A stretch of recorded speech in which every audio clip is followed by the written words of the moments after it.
Oi, gente, boa tarde. Meu nome é Larissa. Eu faço parte do grupo de extensão de simulação realística da UERJ. E hoje a gente tem uma convidada, a professora Vanessa. Tudo bem que ela já está entrando aqui, peço só mais alguns instantes que ela já está ficando online para que eu possa adicioná-la. O tema de hoje é a simulação realística do ponto de vista dos discentes de enfermagem, onde também a gente vai ter uma roda de conversa para podermos seguir com esse assunto, que é também um assunto do nosso grupo, onde a gente vai conseguir bater um papo com a professora Vanessa.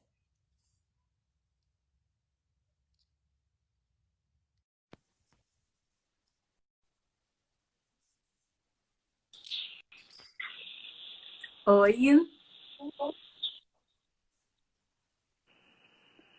já tá Boa me tarde, vendo, Larissa? tá me ouvindo? Tô sim, tudo bem? Tudo bem. Deixa eu aumentar um pouquinho aqui o volume. Deixa eu desligar minha internet do computador, porque hoje a internet está muito instável. Então, se cair, aí eu volto utilizando o meu 4G, tá? Mas a princípio eu vou tentar daqui mesmo. Tá bom.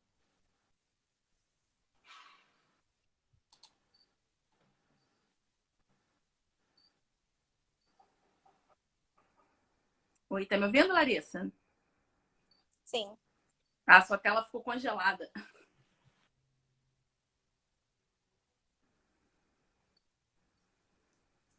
Vai começar, vai aguardar chegar mais pessoas. Acho que já tem 7 na sala. Eu acho que já pode começar. A gente já Eu até dei uma introduzida, já expliquei que a senhora veio para poder falar um pouco sobre a visão dos docentes também, sobre a simulação realística numa roda de conversa, para que a gente possa ter um debate para agregar mais conhecimento nessa live também, dessa quinta de simulações com inovação que a gente vem fazendo em parceria com o grupo de inovação da Policlínica Piquet Carneiro. Então, boa tarde a todos. Gostaria de agradecer o convite, né, da professora Adi, através do projeto de extensão dela sobre simulação realística. Dizer que eu fiquei muito lisonjeada, muito feliz por falar um pouquinho da minha experiência na simulação. A princípio, né, o título que eu passei para ela foi a utilização da simulação pelos docentes, mas eu e Larissa conversamos antes. Eu acho que vai ficar muito mais interessante se a Larissa também falar um pouco da experiência dela, da utilização como discente.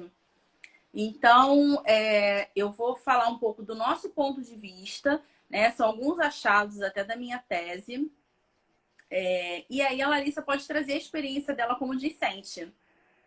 Não vai ser assim, não precisa ser nada muito científico, tá, Larissa? Eu acho que pode ser mesmo um bate-papo, porque nós, professores, queremos também conhecer o que vocês pensam, o que vocês acham, né? Como vocês encaram a simulação realística. Né? Já teve algumas quintas com simulação, algumas pessoas já falaram sobre isso. Então, a gente falar um pouco também da dificuldade docente, porque para a gente, pelo menos para mim, é muito agradável, mas nós encontramos muitas dificuldades ainda, né, no processo, né, todo da simulação, porque muitas vezes nós, professores, nos deparamos com um laboratório com uma infraestrutura muito boa, como é o meu caso, mas nós temos que fazer um pouco de tudo. Então, essa é uma dificuldade que a gente tem, tá? Então, eu vou começar falando um pouco da minha experiência. Como eu comecei na simulação, como eu adentrei, né, nesse mundo da simulação. Então, eu comecei lá em 2000 e não lembro mais, acho que foi em 2002, 2004. Eu comecei como instrutora de um centro de simulação. Fui convidada para atuar. A princípio, eu cheguei sem nem saber o que era simulação, né? E me deparei com o que eu conhecia, aquele manequim estático que os alunos faziam procedimentos. Eu me deparei com um manequim desse, que a gente chama de simulador, que é uma tecnologia que tinha ausculta cardíaca, tinha ausculta pulmonar, né? Uma pessoa usava o microfone, ele falava, o som saía na boca desse manequim. Poderíamos entubar, né? No caso, a equipe médica, puncionar. passar sonda vesical, interal. Então, assim, eu fiquei completamente encantada com aquele mundo que me foi apresentado nessa época. E nesse momento eu comecei a trabalhar na simulação, treinando alguns hospitais ou faculdades, porque não tinham tantos centros de simulação aqui no Rio de Janeiro. Fizeram contratos, né, com essa empresa e nós começamos a treinar tanto profissionais, futuros profissionais, quanto população leiga. Então, os leigos também iam para esse centro de simulação e a gente treinava o suporte básico de vida, os primeiros atendimentos, né, nessa população, e aquilo foi me deixando muito deslumbrada. Como eu era uma enfermeira da prática, eu trabalhava em terapia intensiva, então eu ficava nessa parte de alta complexidade, urgência, emergência e terapia intensiva. E comecei a articular isso com a minha parte assistencial, né? Eu comecei a levar essa minha experiência da simulação para a minha assistência dentro da terapia intensiva. Nós recebíamos enfermeiros trainees, que a gente chamava, né? Que eram enfermeiros que estavam começando a sua vida acadêmica, a sua vida profissional, desculpa, saindo da vida acadêmica.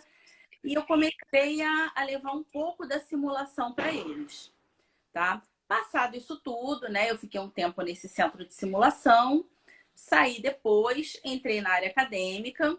A universidade que eu trabalhava não tinha esses simuladores, né, de alta fidelidade, que a gente chama, que são os simuladores que nos apresentam movimentos, né, que nos dão assim uma sensação mais próxima do real e sem riscos para o paciente, que a gente vai estar treinando, né, no manequim, pode errar quantas vezes quiser.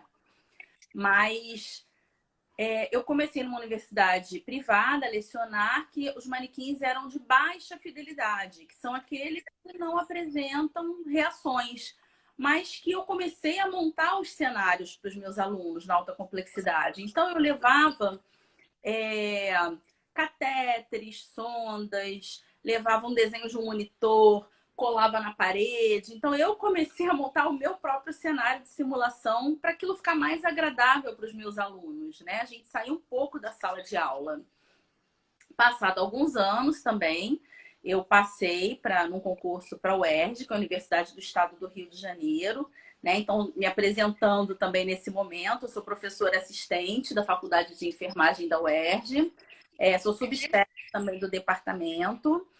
Hoje eu estou na coordenação do laboratório de simulação, de habilidades de simulação da Faculdade de Enfermagem, junto com as professoras Patrícia e Helena Ferraz, que são, né, foram grandes companheiras agora nesse período de pandemia, justamente quando eu comecei, e atuo na área crítica. Então, eu fico no setor de urgência e emergência e CTI, além do programa de residência e terapia intensiva. Então, bastante coisa que a gente faz, né? E lá na UERJ nós temos um laboratório que apresentam esses manequins, né, de alta fidelidade, um grau de complexidade grande, onde a gente pode montar diversos cenários. Então eu voltei para aquela minha época, né, em 2002 mais ou menos, 2004, eu já não lembro mais, e eu pude aplicar tudo que eu aprendi, né, nesse local, lá na UERJ, tá? Dentro do laboratório de simulação.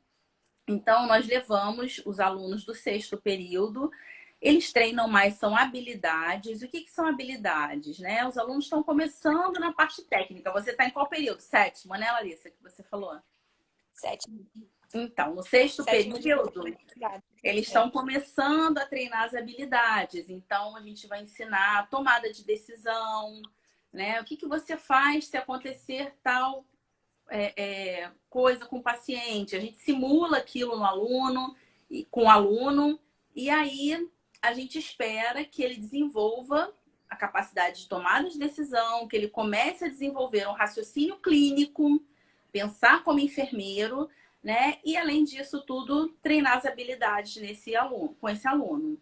Então, o 6º período, o internato, nós conseguimos ir pouco, porque é a área que eu atuo, né? 6º e 9º período. No internato a gente fica mais na prática mesmo. A gente já espera que esse aluno já desenvolva algumas competências além de habilidades, tem atitudes, tomada de decisão, raciocínio clínico, né? Consiga pensar criticamente também. Então, eu aplico tudo que eu aprendi nesse laboratório, tá? Lá da Faculdade de Enfermagem da UERJ, além da pós-graduação também, enfermagem intensivista, que eu dou aula. E com os profissionais, a gente já pode atuar de uma outra forma, né? A gente já pode montar cenários mais complexos, a gente já pode dar casos clínicos, né? Com maior grau de dificuldade. E eles conseguem resolver. Então, como docente, a minha experiência dentro do laboratório é uma experiência muito enriquecedora. Eu aprendo o tempo... Vocês acham que estão aprendendo comigo? Não, eu estou aprendendo o tempo todo com vocês. Tá? Muitas vezes a gente monta um cenário na nossa cabeça e não sai nada daquilo que a gente esperou. Vocês dão, como alunos, né, um outro rumo que a gente fala assim, meu Deus, quantas possibilidades eu criei e eu nem sabia. Vocês que percebem isso.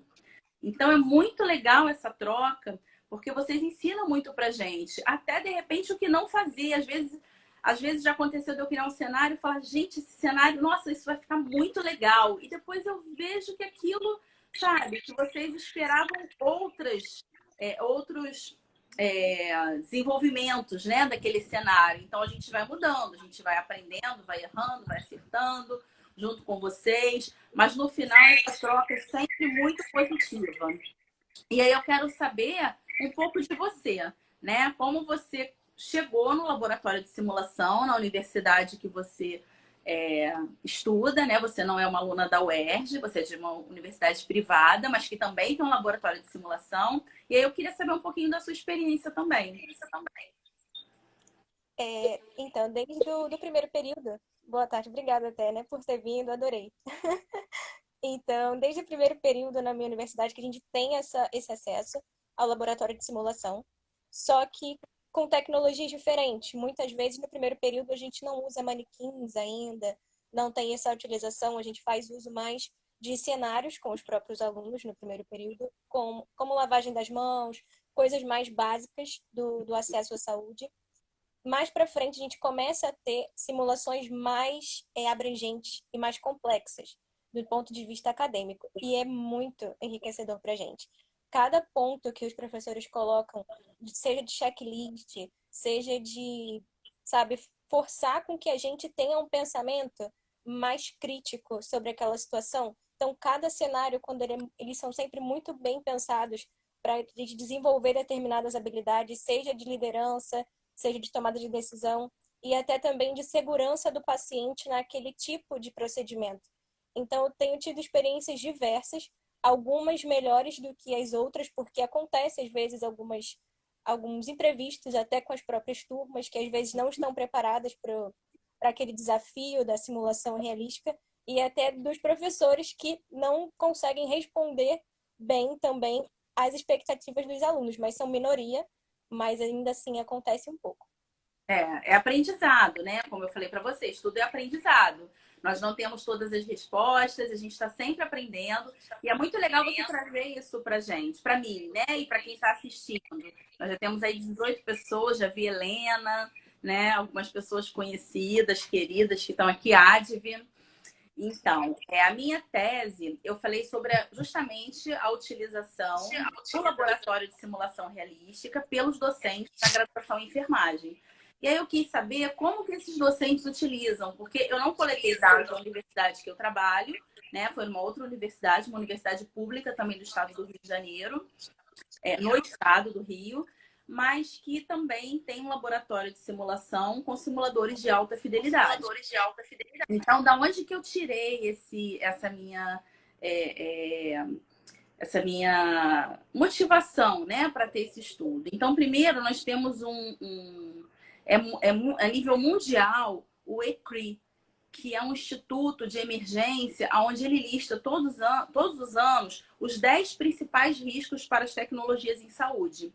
Em alguns anos, né, a falta de habilidade dos profissionais, eles preocupam como um item de segurança para esses profissionais, né? No caso, para os profissionais e para os pacientes. Então, em 2019, ele coloca isso muito forte, preocupação no desenvolvimento e manutenção das habilidades dos profissionais. tá? Através do relato de eventos adversos. Então, baseado na minha história de vida, em tudo que eu já vivenciei, na minha experiência, né? Nesse instituto que lista sempre os 10 perigos, riscos para tecnologia em saúde, eu resolvi fazer a minha tese sobre a simulação realística. Então, eu fui atrás dos professores, dos docentes. E por que os docentes? Porque a maioria dos artigos que eu procurava falava muito do discente, da experiência dele, ele relatando, né, como era para ele utilizar. E tinha pouquíssimas coisas sobre os docentes. Então, eu falei, então eu vou atrás dos docentes, até para saber se eles realmente conseguem utilizar a tecnologia na sua plenitude. Porque o simulador, ele nos dá muitas possibilidades, né? Eu, dentro de uma sala, eu posso montar tanto um cenário de alta complexidade, como um cenário de atenção básica, aonde você está ali prestando uma consulta de enfermagem ou então eu cuidando de um paciente crítico, né? E nós utilizamos agora, desde março, o laboratório para gravações de vídeos no enfrentamento da pandemia do Covid. Então, também é uma forma da gente utilizar sem colocar muitas pessoas lá dentro, né? Porque agora a gente também tem essa limitação. Então, eu fui atrás dos professores, né? Fiz um roteiro de perguntas. Eu vou só resumir, eu vou falar mais sobre as questões que eles me responderam, e aí você vai também falar do seu ponto de vista como aluna. Então, fizemos um roteiro, primeiro sociodemográfico, para eu saber a idade desses professores, quanto tempo eles tinham de formação, quanto tempo de atuação na docência e quanto tempo que utilizavam a simulação realística, né? E aí, nesse grupo de professores, para ficar mais fácil de tabular, eu dividi em professores com mais de 10 anos de formado, tá? De docência, e menos de 10 anos de docência. E como a minha experiência em alta complexidade, eu foquei muito nos docentes que atuam na alta complexidade, né? Justamente porque é nesse momento em que os alunos realmente chegam nos setores, né, de pacientes críticos, então eles precisam ir com uma certa bagagem. E como é que a gente oferece essa bagagem? Só com as metodologias tradicionais? Não.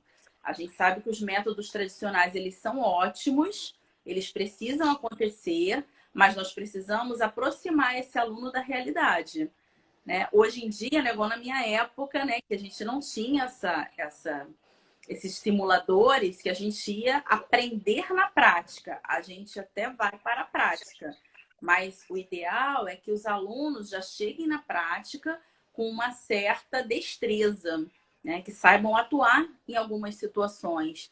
E é muito gratificante para a gente quando o aluno chega lá no setor de emergência e fala assim, professora, isso que aconteceu, eu vi lá no laboratório de simulação e foi uma coisa real, o paciente chegando, né, com colar cervical, chegando na prancha rígida e o aluno recebendo, e a gente justamente consegue colocar isso no laboratório.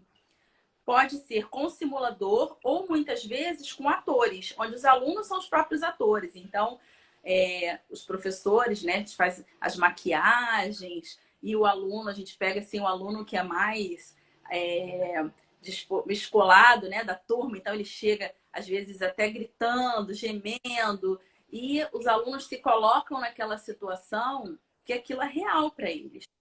E quando chega lá na prática, muitas vezes eles falam pra gente, nossa, igualzinho aconteceu no laboratório. Então eles têm muito mais habilidades, né? A capacidade de tomada de decisão, de raciocinar, porque ele já vivenciou aquilo e o mais importante, depois da vivência, nós temos que sentar com o aluno e fazer um debriefing. O que é isso? É discutir o que aconteceu.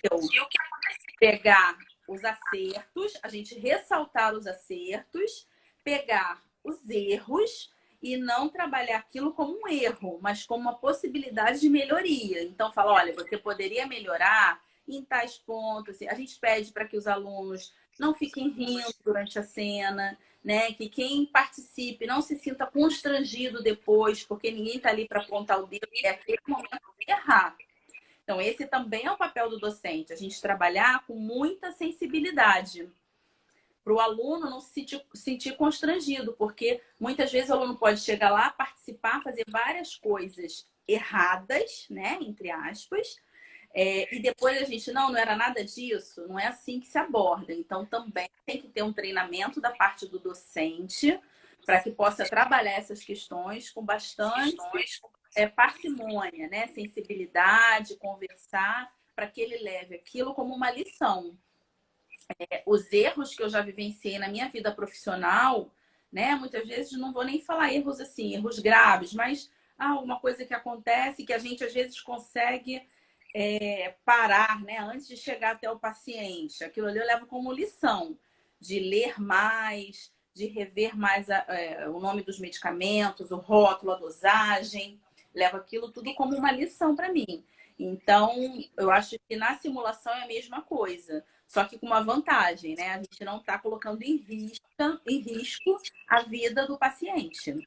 Então, a gente pode fazer com muito mais segurança, não só do paciente, mas do profissional também, tá? Então, quando eu fui lá buscar, né, nos docentes, eu percebi que esses docentes que eu trabalhei, eles tinham uma mediana de idade em torno de 40 anos, então eram adultos jovens, já com certo tempo de formação, em torno de 16 anos de formação, 10 anos de tempo de docência, por isso que eu fiz essa divisão, né? Professores com mais de 10 anos de docência e menos tempo, e que utilizam a simulação realística só há 3 anos, uma mediana de 3 anos. Então, são professores com bastante tempo de formado, mas que utilizam recentemente, né? 3 anos é muito pouco tempo a simulação, tá? E os que mais utilizam a simulação são os professores que têm mais de 10 anos de formado. Então, buscando lá na literatura, o que eu cheguei à conclusão? Que quanto mais tempo de formado, o professor se sente mais capacitado, né? Mais à vontade para trabalhar dentro de um laboratório.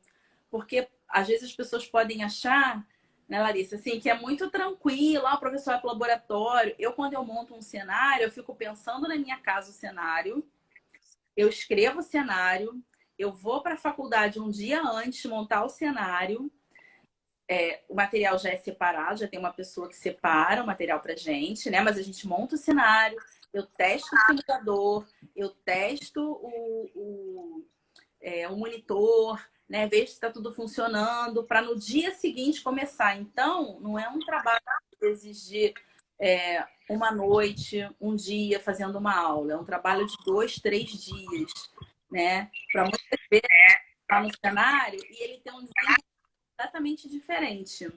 Então, assim, eu também no cenário eu faço jogo de 7 erros, eu quero trabalhar segurança medicamentosa. Então, eu monto um cenário com coisas certas, coisas erradas. Aí, os alunos entram nos grupos, eles vão anotando.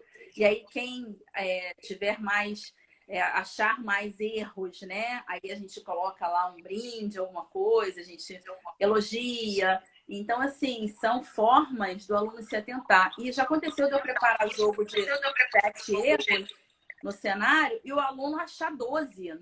Eu nem sabia que tinha tanto erro assim, né? O aluno, não, professora, mas tinha tal coisa. Eu falei, realmente, eu não tinha me atentado para esse outro erro.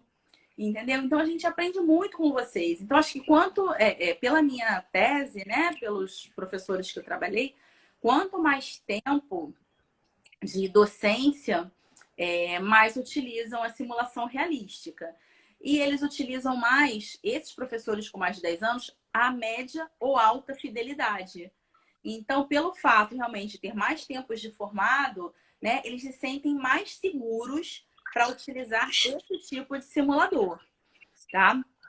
Então, isso também foi um dado interessante que eu encontrei, né? Os docentes com mais de 10 anos de atuação, né, na docência, eles têm 5 vezes a chance de utilizar a simulação de média ou alta fidelidade. O restante utiliza a baixa fidelidade, tá? Os que têm menos de 10 anos. Um outro achado também interessante foi em relação à alta fidelidade e à disciplina de alta complexidade. Então, os professores que dão aula de CTI, emergência, eles têm preferência pela simulação de alta fidelidade. mas muitas vezes não conseguem utilizar a simulação na sua plenitude, né? E aí eu quero saber de você. Você já cursou a disciplina de alta complexidade, né? Como aluna, como é que você se viu nesse cenário? Como é que foi montado o cenário de alta complexidade? Como é que foi a sua experiência? Então, né, o cenário de alta complexidade lá na minha universidade, ele foi montado com várias estações para que todos os alunos pudessem, na verdade a maioria, né, pudesse ter uma imersão naquele cenário. O professor ele passa sempre um caso clínico referente àquela situação, para que a gente tenha uma introdução ao que ele mais ou menos quer que a gente faça, porque normalmente a gente foge um pouco, faz outra coisa, ou às vezes não faz tudo que ele esperava que a gente fizesse, mas ele no próprio debriefing ele chega, conversa e explica. Então, os cenários de alta complexidade, a gente estava vendo muita monitoração por causa dos próprios manequins que conseguem fazer esse tipo de ação, consegue ver todo o fluxo de arritmia, pode fazer também uma parada nos monitores, tudo isso. Então, a troca do cenário, né, nesse cenário de alta complexidade, vem sempre, pelo menos na minha instituição, com um caso clínico, apresentando todo o quadro daquele paciente prévio, o motivo pelo qual ele está internado, por que, que ele está com todo aquele paramento, por que toda aquela estrutura para que ele tenha um suporte de vida ou de uma sobrevida maior. Então, tudo isso eles explicam antes e durante o cenário vai desenvolvendo as complicações. Por exemplo, tá com uma arritmia, o paciente vai parar, o que você vai fazer? Então, eles vão fazendo isso para saber como que a gente consegue fazer a tomada de decisão. E por que em grupo? Porque sempre tem um que acaba que vai fazendo um fluxo. Fulano, pega ali para mim, por favor. Começa a separar o material para a gente poder passar a medicação. Começa já daí também da parte de liderança do enfermeiro, que eles tentam propor também nesse cenário. É bem interessante, eu gosto bastante. Sim, liderança, a parte administrativa, né? E o professor primeiro, ele tem que saber quais os objetivos daquela aula, né? Então, ele, assim, quando eu monto uma aula, né? Eu vou dar uma aula de segurança medicamentos, prepare a administração de medicamentos. Então, quais são os objetivos? O que, que eu quero que o aluno alcance ao final daquela aula? A mesma coisa é na simulação. Então, eu penso um cenário, né? Quando eu monto um cenário, eu falo assim, o que, que eu quero que o aluno alcance ao final desse cenário? Então, depois que ele vivenciar toda essa experiência, ele tem que ser capaz de quê? Ele tem que ser capaz, né, de saber o que, que ele tem que fazer, higienizar as mãos, fazer a leitura do rótulo dos medicamentos, a diluição correta, o tipo de agulha, né, a segurança medicamentosa, as boas práticas. Então, tudo relacionado às boas práticas no preparo e administração de medicamentos. Então, no final desse cenário, né, após o debriefing, eu tenho que conseguir alcançar os meus objetivos, tá?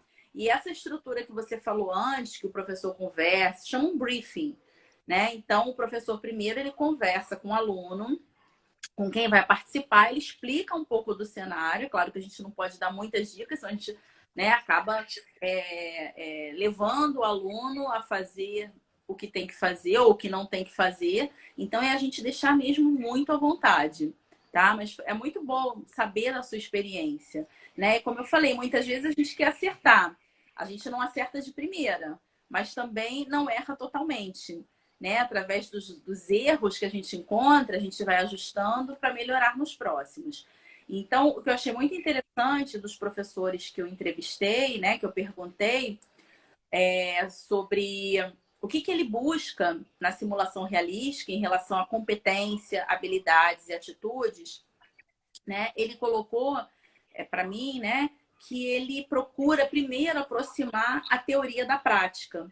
Então, acho isso muito importante para o aluno, né? Ter essa aproximação. Não adianta eu montar um cenário de algo que você nunca vai ver na sua vida. Eu tenho que montar realmente um cenário próximo daquilo que você vai encontrar. Então, é importante o aluno ter a teoria antes, né? E conseguir juntar, alinhar a teoria com a prática, tá? E o professor também, os docentes, eles relataram para mim que através dos recursos didático-pedagógicos, né, toda a elaboração do cenário, um roteiro também no cenário a seguir. Não é só criar um cenário. A gente tem um roteiro onde a gente coloca tudo que vai precisar, o material, né? Além dos objetivos. Enfim, a gente coloca no papel. É como se fosse um roteiro mesmo, um script de um filme, de uma novela, né? A gente coloca tudo ali. Tá? O personagem A, o personagem B, você vai ter ator, o simulador. Então, isso é importante. E aí, eu também perguntei, né, quais os conhecimentos necessários para que o professor possa realizar a simulação realística.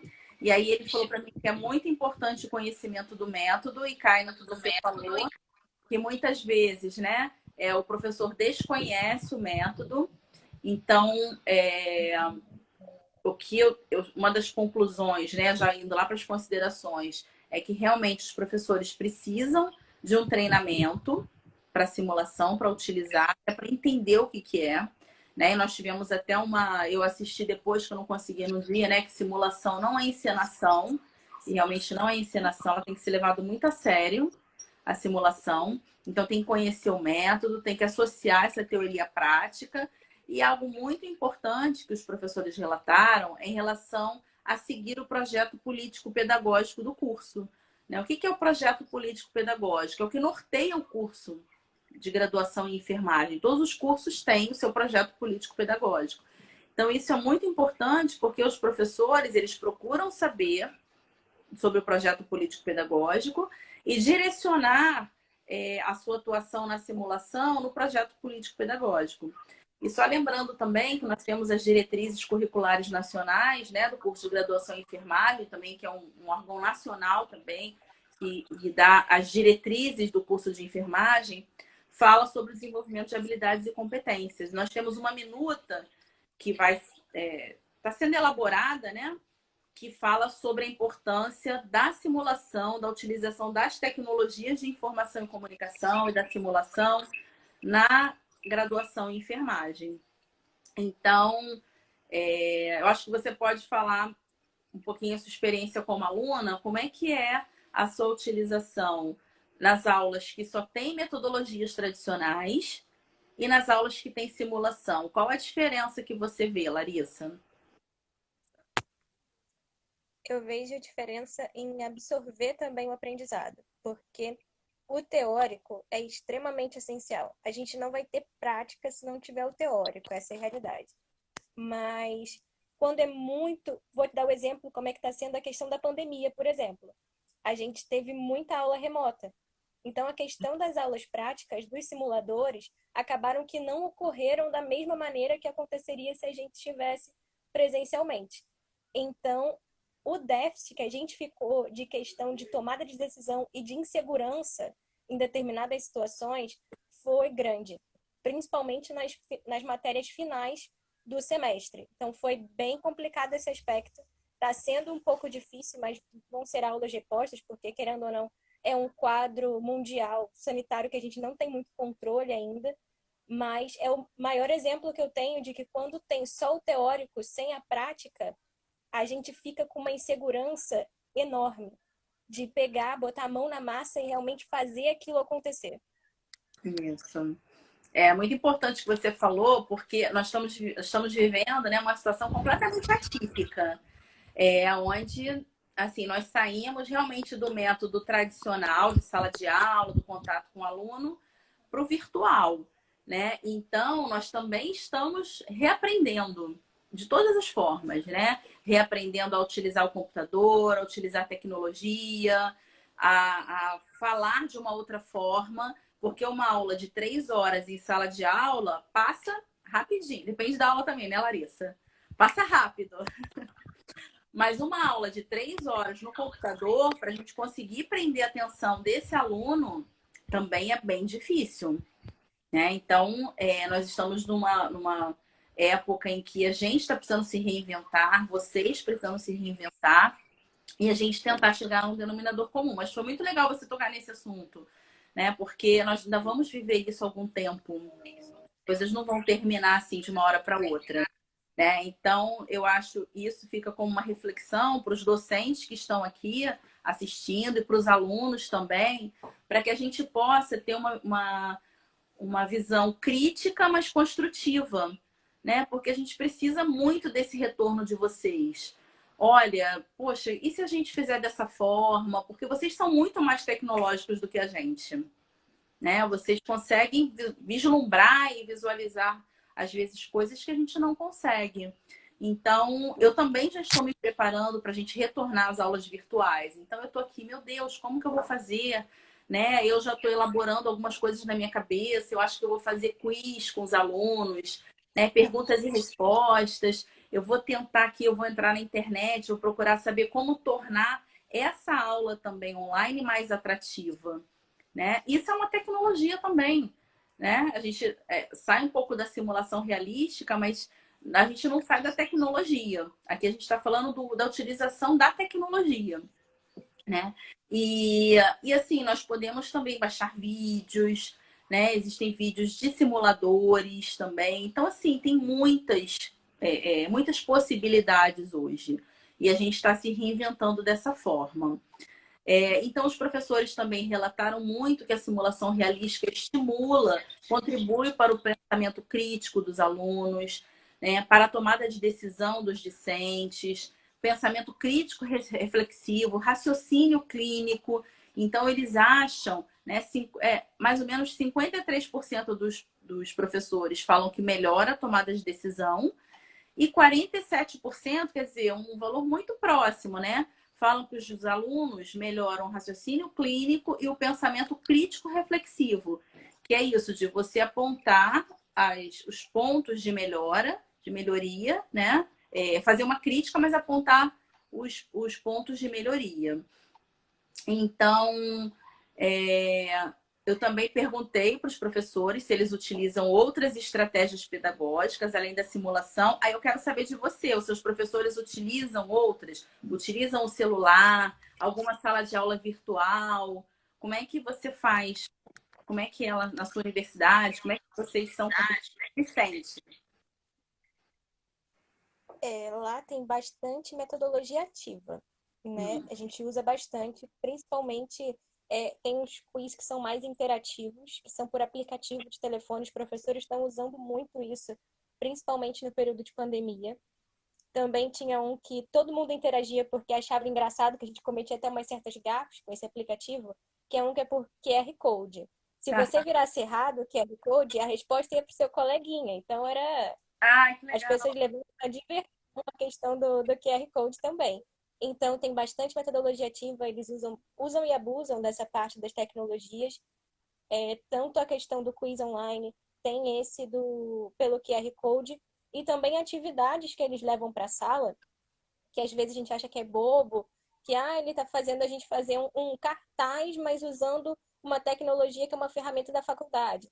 Faz bastante diferença, porque a gente aprende outras vertentes, volta um pouco nessa parte do cartaz que a gente pode acabar utilizando se participar de uma UBS, né, de uma unidade básica de saúde, onde você vai ter trabalhos manuais dependendo do tipo de assistência que você vai prestar para aquela comunidade. Então, tudo tem. Eu adoro essa parte de metodologia ativa. Na verdade, eu sou uma pessoa que gosta desse tipo de coisa. De professores que chegam pra gente e falam: olha, eu trouxe uma coisa nova, não sei se vai dar certo, pode dar super errado, mas eu espero que dê certo. Então, a gente acaba que tem um retorno muito grande. Eu acredito que para vocês também o nosso retorno seja enorme, porque a gente super apoia, quer que faça mais, e quando a aula não tem o levantar a plaquinha errado para culpar o seu colega, que o ponto não foi para você, fica horrível, Sim, porque a sim, gente já se acostumou. é verdade. E vocês cobram, tá, da gente? Né? Às vezes, quando a gente Sim. chega só com a aula tradicional, professora, hoje não vai ter laboratório, hoje não vai ter, né, nenhum outro tipo de atividade. Então, vocês cobram, tá? E isso é legal, porque faz com que a gente busque, né, e procure coisas novas. Essa do QR Code eu não conhecia, já vou pesquisar aqui, já vou procurar, já vou implementar nas minhas aulas, né? E eu faço parte de um grupo de simulação que tem enfermeiros, né, profissionais do Brasil inteiro, eu até coloquei da live. Então, também é muito legal porque a gente troca essas experiências, eles colocam várias coisas legais nesse grupo de WhatsApp. Então, a gente também aprende, né, com outros professores. E é legal saber que nem sempre a gente está acertando. Mas é isso que você falou, né? Às vezes não sai do jeito que a gente quer, mas a gente tem que ouvir o outro lado, né? E os alunos às vezes trazem isso pra gente. Não, mas na outra aula a gente viu, né? Não é uma forma de comparar, é uma forma de repente falar assim, olha, quem sabe, né? Se você fizer dessa forma, ou trocar figurinha com outro professor. Então, a simulação é uma estratégia muito boa, mas nem tudo são flores, né? A gente tem vantagens, a gente tem desvantagens. Então, os professores, eu vou relatar aqui o que eles me relataram, o que eles me falaram, quais são as vantagens e desvantagens, depois eu quero que você fale do seu ponto de vista, tá? Como aluna. Então, como vantagem, os professores colocam o treinamento e busca de melhores técnicas, o controle e identificação de erros, isso é uma vantagem da simulação, o desenvolvimento de competências e pensamento crítico, integração teoria-prática, a capacidade, o aluno melhora a capacidade de comunicação e diminui a ansiedade, principalmente quando ele se depara com uma situação real. E como desvantagem, porque a simulação também não é só vantagem, né? Existem algumas desvantagens. Eles me relataram principalmente relacionado à infraestrutura. Então, o alto custo para a construção da estrutura física e aquisição de simulador. Um simulador desse de alta fidelidade, ele é muito caro. Então, nem todas as universidades hoje têm condições de ter um laboratório, né? São materiais caros, que muitas vezes, pela própria manipulação, eles vão quebrando, né? E precisam de manutenção, e realmente a manutenção também é cara. Então, eu falo da minha experiência, né? Numa universidade que a gente não tinha esses simuladores, mas que eu montava o meu cenário. Então, eu colava lá o monitor na parede, um desenho, colava um desenho de um respirador, né? Ensinava para os alunos o que era, como era, passava vídeo na parede, filme, tem simulador de ventilação mecânica, eu colocava para tomada de decisão. Então, assim, a gente vai se reestruturando. Então, o custo foi uma desvantagem. A limitação na utilização dos simuladores, porque eles têm muitas possibilidades, mas muitas vezes os professores eles não conhecem todas as possibilidades do simulador, né? O treinamento também não acontece.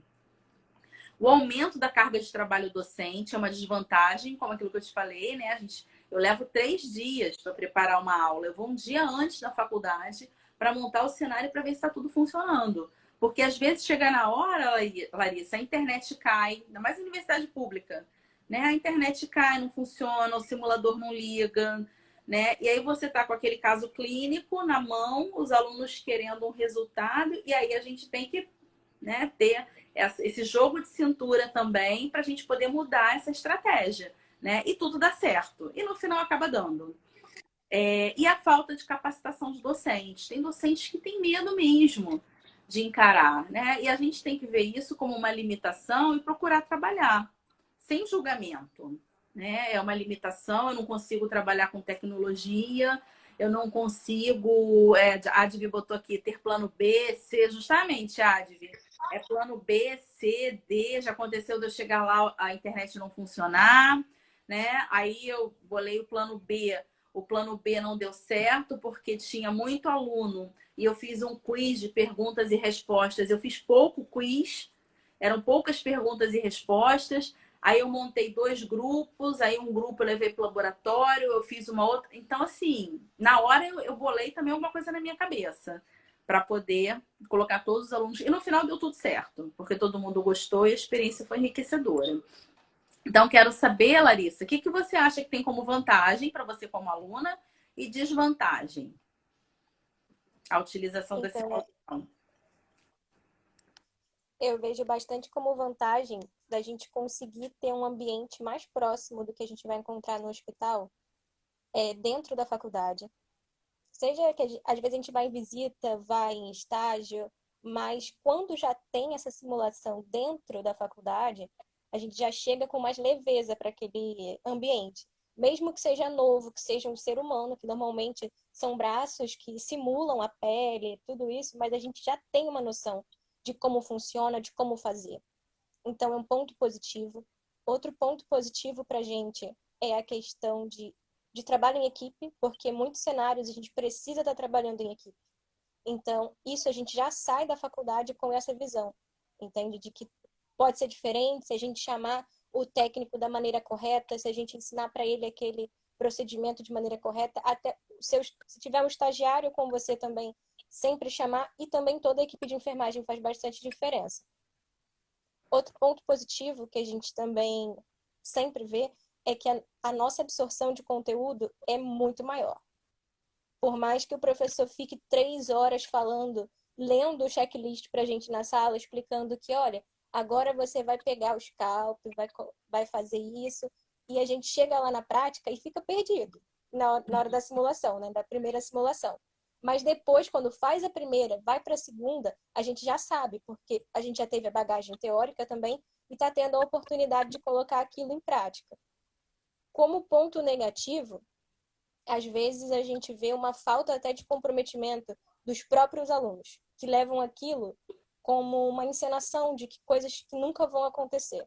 Mas, na verdade, vão acontecer e às vezes acontece até pior. Né? Às vezes chega um acompanhante gritando horrores e são 2 pacientes, porque ele descobre que quem ele está acompanhando está doente e ele desmaia. Então, às vezes, no cenário de simulação, a gente já passou por isso, mas não demos o devido valor. Então, acontece. Esse é um ponto negativo, da falta de preparo até da gente enquanto aluno, de levar tudo isso em consideração. Outro ponto que é negativo, mas nem tão negativo assim, porque, querendo ou não, quando eu falo de falta de manequim, pelo menos a gente tem, né? Vamos pensar positivo.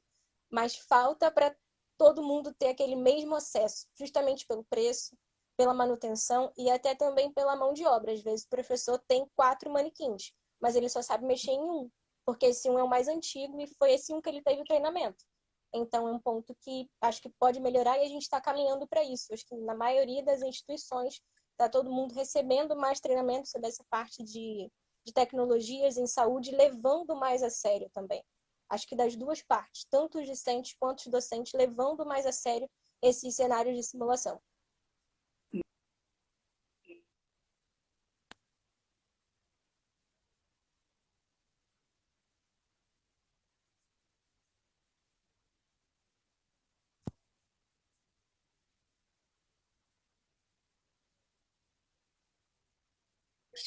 Tá vendo? Acho que a internet deu uma. Ela deu uma caída no sinal, mas voltou. Agora voltou. Então, justamente os docentes, né, que eu entrevistei, eles falam da preocupação em relação à prática. Então, eles procuram, com a simulação, aproximar o aluno da prática clínica, incentivar situações de aprendizagem, trazer situações referentes à prática profissional nesses ambientes, né, mais próximos da realidade, integrar ensino-serviço. Então, achei isso bem importante, aproximando o graduando das demandas do mundo do trabalho. Então, é trazer mesmo, né, o aluno para próximo aquilo que o mercado está precisando, tá? Aquilo que o mercado quer, que é um enfermeiro que realmente não só seja tecnicista, né, mas que ele seja assistencial, que ele tenha conhecimento científico, que ele tenha tranquilidade. Os professores também apontam, né, a melhoria na progressão da aprendizagem, uma melhoria no conhecimento do estudante, ampliando essas vivências aí, práticas. Então, assim, os professores, eles trazem, eles tecem bastante elogios, né, em relação ao desempenho dos alunos depois na prática, tá? Principalmente na alta complexidade. E aí eles colocam aqui, né, como você falou, como o que eles utilizam como método da simulação. Usam aplicativos, mapas conceituais, oficinas práticas, uso de simuladores de arritmias e aplicativos de anatomia, fisiologia. Então, hoje a gente tem uma gama de simuladores para a gente utilizar até dentro de sala de aula. A gente não precisa, muitas vezes, ter um laboratório, né, desses com simuladores de alta complexidade, mas a gente consegue baixar alguns aplicativos e fazer um trabalho bem legal de sala de aula, com QR Code. Então, você já foi para o hospital? Vocês já tiveram essa experiência hospitalar? Então, lá na faculdade, o estágio é nos últimos períodos. Então, a partir do nono, a gente começa a ter a vivência hospitalar aí em tempo integral no hospital, mas até o momento a gente teve visitas. Ainda não botamos mão na massa, nada disso. Mas visitas ocorreram. Mas quando você for para a prática, com a sua experiência na simulação, você vai ver que o seu desenvolvimento vai ser bem melhor, né? O seu conhecimento. Então, os professores também falam dos métodos tradicionais, que são importantes, né? Eles colocam aqui como uma importância singular na produção de conhecimento. E que a simulação ela extrapola esse formato, né? Sem excluir o método tradicional. Então, a simulação é um complemento, não uma substituição. A aula tradicional ela tem o seu valor e ela é necessária, isso é fala de professor, tá? De docente. E um outro fala que utiliza também o método tradicional, utiliza leituras de textos e tal, onde o conteúdo é passado para os alunos, mas que complementa com as aulas na prática, né, no laboratório de simulação, tá? E aí, a gente tem tempo ainda? Tem 8 minutinhos, né? Eu vou só encerrar aqui essa parte da minha fala para a gente abrir para algumas perguntas. Ah, falando que falhou, voltou. Flavinha, falhou mesmo. Foi a minha internet aqui que caiu, entrou no meu 4G. Essa semana que está chovendo está bem complicado. Mas fala, então, dos benefícios, né, no processo de ensino-aprendizagem, através do raciocínio clínico que os alunos desenvolvem, dessa aproximação. E o que eu sugiro, né, ao final da minha tese, então, assim, como uma das considerações, uma das contribuições, é que realmente o professor ele possa ter um treinamento, tá? Que as universidades, né, as instituições, elas possam treinar esse docente para utilizar as tecnologias, o conhecimento do projeto político-pedagógico do curso, tá? E das diretrizes curriculares nacionais, porque a gente também não pode fugir daquilo que é preconizado, entendeu? Em relação aos objetivos, o compromisso da instituição de ensino superior, né, na criação desses programas de formação e qualificação docente, tá? Através de uma política de formação permanente, o treinamento, tanto docente em relação ao manuseio do material, mas como operacionalização das etapas do processo da simulação, que tem o briefing, o debriefing, né, a simulação. Então, é importante que a gente repense como docente todas essas questões, tá?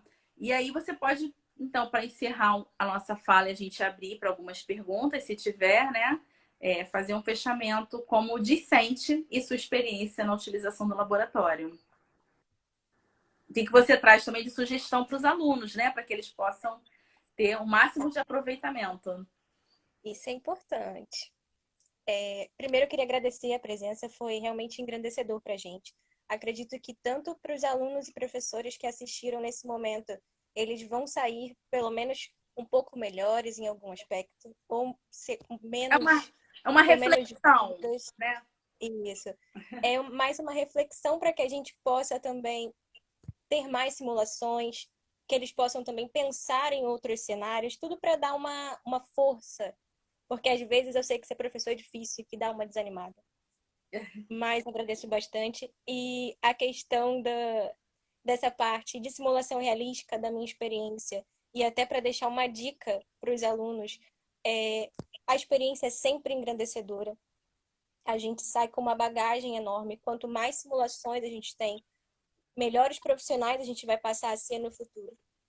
Então, eu agradeço aos professores por essa iniciativa e por tomarem a frente desse tipo de ação, porque a gente precisa muito. A gente pode ser turrão, falar que não gosta, mas a gente gosta sim. É só porque a gente gosta de reclamar também.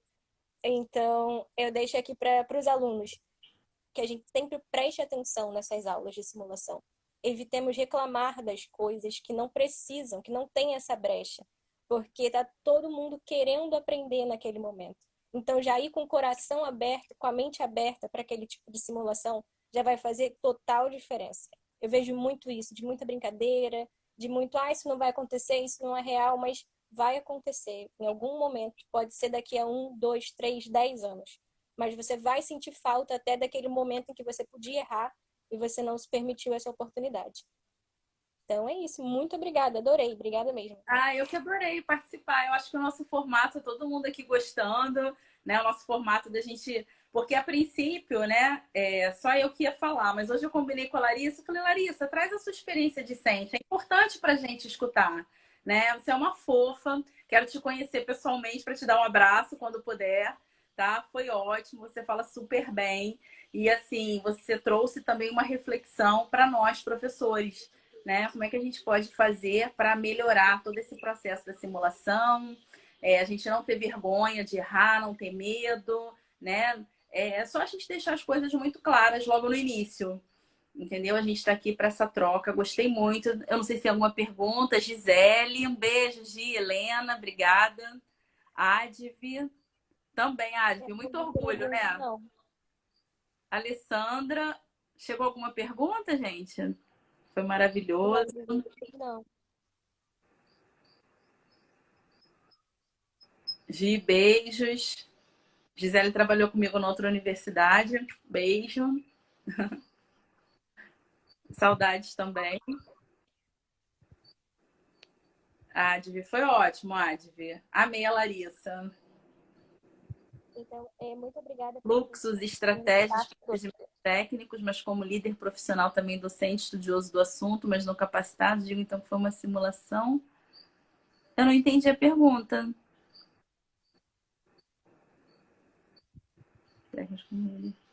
Eu não entendi. Depois, se quiser mandar a pergunta, quem foi que mandou? Lilia. Se quiser mandar para o Instagram, a gente responde, tá? Manda pelo Instagram da simulação. Tá bom? Ficou faltando um pedacinho da pergunta dela, eu acho, que não saiu tudo. Mas pode mandar, tá? Que eu respondo com o maior carinho. Zé Henrique. Henrique, beijo. Muito obrigada por terem assistido a gente por essa horinha. Semana que vem a gente tem na página de simulação, de inovação tecnológica da PPC. Então fiquem atentos que a gente também vai compartilhar. É o último, penúltimo, mas é o último da PPC. Então encerra com o nosso grupo de simulação no dia 30. Agradecemos muito a presença de vocês.